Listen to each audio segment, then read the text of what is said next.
നമ്മുടെ ഇൻഡ്യൂഷൻസിലും നമ്മൾ വിശ്വസിക്കണം എന്ന് സാർ പറഞ്ഞു. അതിന് വേണ്ടിയിട്ട് ഓരോരുത്തരുടെയും ബ്രെയിൻ ടൈപ്പ് നമ്മൾ അനലൈസ് ചെയ്യണമെന്നും പറഞ്ഞു.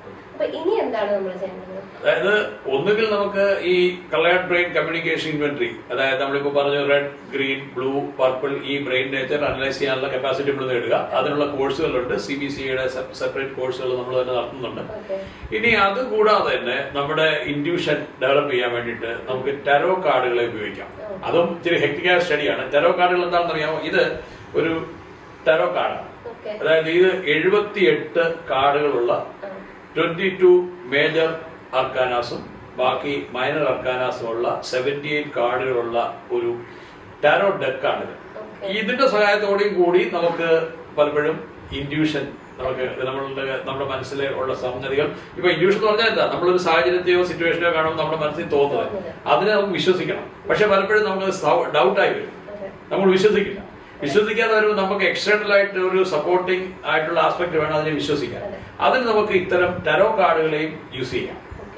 അപ്പം നമ്മുടെ ഹിപ്നോട്ടിക് സെല്ലിംഗ് ടെക്നിക് പഠിക്കുന്നവരെ അത് 1 ഡേ ട്രെയിനിങ് പ്രോഗ്രാമിലില്ല, 3 days ലോങ് ട്രെയിനിങ് പ്രോഗ്രാം പഠിക്കുന്നവർക്ക് നമ്മൾ ഹിപ്നോട്ടിക് സെല്ലിംഗ് ടെക്നിക്കിന്റെ ഭാഗമായിട്ട് ടാരോ കാർഡ് റീഡ് ചെയ്യാനും പഠിപ്പിക്കും. അതായത് ഞാൻ ഇത് ടാരോ ഒരു ടാരറ്റോളജിസ്റ്റ് കൂടെയാണ്. അപ്പൊ അതുപോലെ തന്നെ പാസ്റ്റ് ലൈഫ് റിഗ്രഷൻ തെറാപ്പിസ്റ്റ് ആണ്. അപ്പം ഈ ടാരറ്റ് എങ്ങനെ വായിക്കണം എന്നുള്ളത് പഠിക്കും.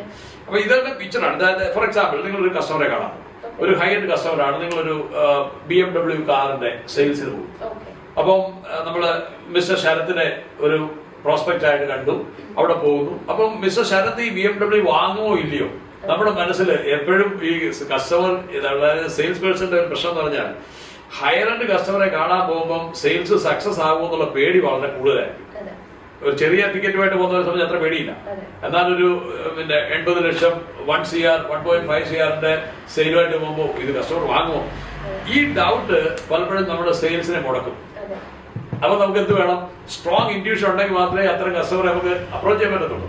അപ്പൊ അതിനെന്ത് വേണം? നമ്മുടെ മനസ്സിനെ നമുക്ക് പ്രാർത്ഥനയിൽ വിശ്വസിക്കുന്നവർക്കാണെങ്കിൽ അങ്ങനെ വിശ്വസിക്കാം, പിന്നെ മെഡിറ്റേഷനിൽ വിശ്വസിക്കുന്നവർക്ക് ആ രീതി ചെയ്യാം.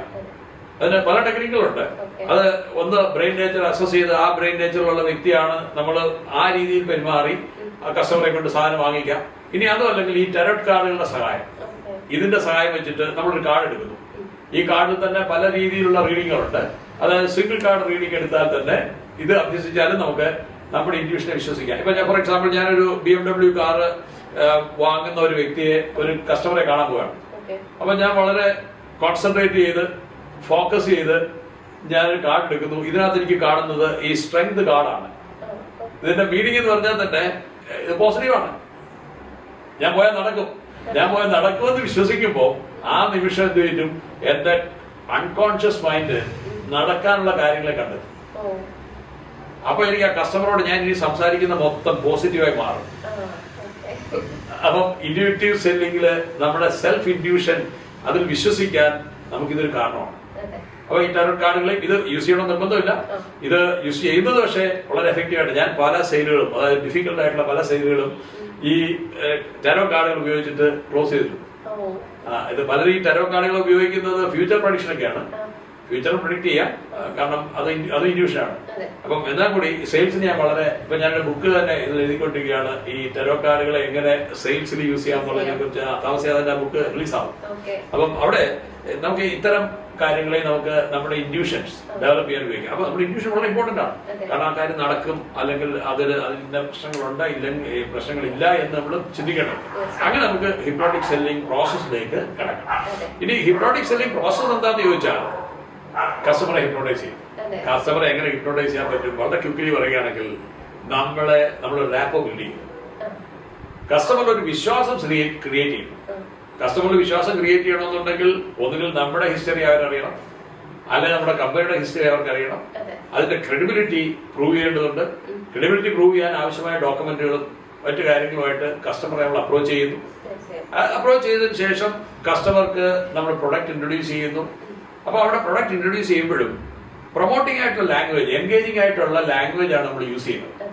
അതായത് കസ്റ്റമർക്ക് ഓരോ നിമിഷവും തോന്നണം, ഞാനിത് പ്രൊഡക്റ്റ് വാങ്ങിയാൽ അല്ലെങ്കിൽ ഈ സേവനം കിട്ടിക്കഴിഞ്ഞാൽ എന്റെ ലൈഫ് ഇതുകൊണ്ട് മാറാൻ പോവുകയാണ് എന്നുള്ള ലാംഗ്വേജ് ആയിരിക്കണം നിങ്ങൾ യൂസ് ചെയ്യേണ്ടത്. എൻഗേജിംഗ് ആയിട്ടുള്ള ലാംഗ്വേജ്, പ്രൊമോട്ടിംഗ് ആയിട്ടുള്ള ലാംഗ്വേജ് ആയിരിക്കണം അവിടെ യൂസ് ചെയ്യുന്നത്. അത് തന്നെ കസ്റ്റമറെ നമ്മുടെ സൈഡിലേക്ക് കൊണ്ടുവരും. പിന്നെ ഒബ്ജക്ഷൻ ഹാൻഡിൽ ചെയ്യുന്നതിലും ഹിപ്നോട്ടിക് സെല്ലിംഗ് ടെക്നിക്കുകൾ നമ്മൾ അപ്ലൈ ചെയ്യേണ്ടതുണ്ട്. കാരണം ഒബ്ജക്ഷൻ ഹാൻഡിൽ ചെയ്യുന്നതിൽ പ്രത്യേകിച്ചും കസ്റ്റമറെ കൗണ്ടർ ചെയ്യാനുള്ള ശ്രമിക്കണം, കസ്റ്റമർക്ക് സൊല്യൂഷൻ കൊടുക്കാൻ ശ്രമിച്ചുകൊണ്ടിരിക്കുക. അപ്പൊ അങ്ങനെ വരുമ്പോൾ കസ്റ്റമർ നമ്മുടെ സൈഡിലേക്ക് വരും. പിന്നെ കസ്റ്റമർ ചെയ്ത് ഫീഡ്ബാക്ക് എടുക്കുക. ഈ സയന്റിഫിക് സെല്ലിംഗ് ടെക്നിക്കിലൊക്കെ തന്നെ ഒരു ഹ്യൂമൻ ടച്ച് കൊടുക്കുമ്പോൾ, ഒരു ഇമോഷണൽ ടച്ച് കൊടുക്കുമ്പോൾ അത് ഹിപ്നോട്ടിക് സെല്ലിങ്ങിന് വഴിമാറി തരും. ഈ പലരും ചോദിക്കാറുണ്ട് സയന്റിഫിക് സെല്ലിങ്ങും ഹിപ്നോട്ടിക് സെല്ലിങ്ങും തമ്മിലുള്ള വ്യത്യാസം എന്താണ്?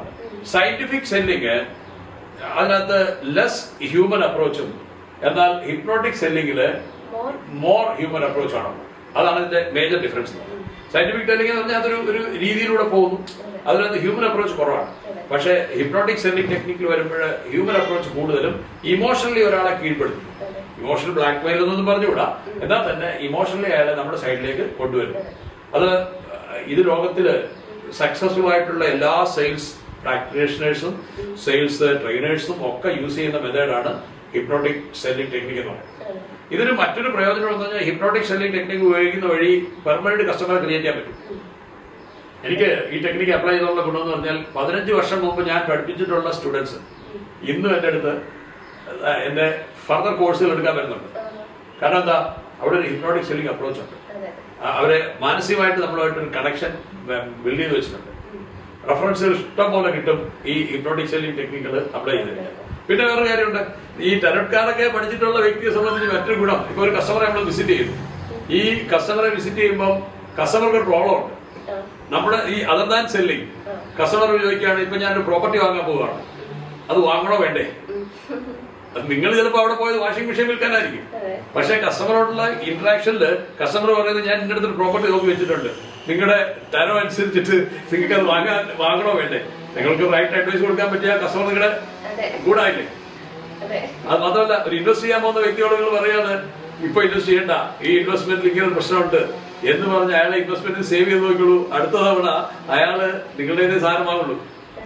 ആക്ച്വലി ഞാൻ ആദ്യം തന്നെ പറഞ്ഞു, മനുഷ്യരെല്ലാം തന്നെ വിശ്വാസത്തിന്റെ പ്രൊഡക്റ്റ് ആണ്. വിശ്വാസത്തെ മാറ്റി നിറിച്ച്, അതായത് ലോകത്തില് ഒറ്റ വർഗമേ ഉള്ളൂ, വിശ്വാസി. ലോകത്തില് ഇല്ല, അവിശ്വാസികളില്ല.